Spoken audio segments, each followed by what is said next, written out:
Hakiki kumuyla iş ettiler. Alıverak yaşat, beni alam. Selam bana melam mı işte?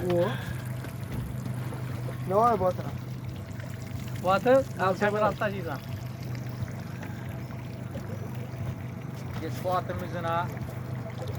Laduga. Oho.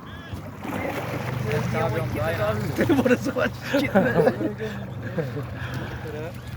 Ya ustamız da eseter. Hadi usta. Water yapışı mı da?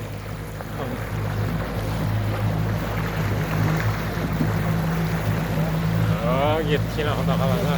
Selam. Allah ya. İvan bu. Selam yine.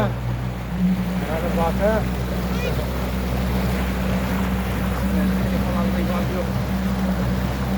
Bir tane de gidin burada.